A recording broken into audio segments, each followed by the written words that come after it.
তো গাইস সকাল সকাল আইনে আমরা কামে ব্যস্ত হয়ে গেছি গা, কারণ আজকে গাড়ি খালি করে তারপরে যাবো বাজারে। আর বাজার করবা গেলেও ভুটানে বাজার করে আঙ্গ মন জড়ায় না, কারণ আমরা বাজার করবার নিয়ে যাই ইন্ডিয়াতে। তাই জানা বঙ্গ মেলা দূরে, তাই তাড়াতাড়ি করে গাড়ি খালি করতেছি। আর কাম শেষ হইতেও বেশি টাইম লাগবে না, কারণ আমরা মানুষ আছি মোটামুটি 10-12 জন। তো এইভাবে 1-1.5 ঘন্টা কাম করার পরে কিন্তু আঙ্গ কাম অলরেডি শেষ হয়ে গেছে গা। এখন যাবো আমরা রুমের মধ্যে।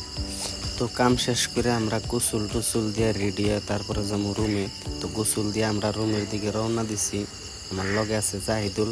তো আমরা রুমে গেতেছি, রুমে যেতে মোটামুটি 10 মিনিট লাগবো। তারপরে রুমে থেকে খাওয়া দাওয়া করে আমরা কিন্তু বাজারে যাবো। আর আমরা রুমে যে রাস্তা দিয়ে যাই, এই রাস্তা কিন্তু চারিমুখী এরকম পাহাড়। তো অলরেডি রুমে থেকে খাওয়া দাওয়া করে আমরা কিন্তু বাজারের দিকে রওনা দিছি। এখন কিন্তু আমরা বাইকের মধ্যে 3 জন গেতেছি, কারণ আমরা বর্তমান আছি ইন্ডিয়াতে।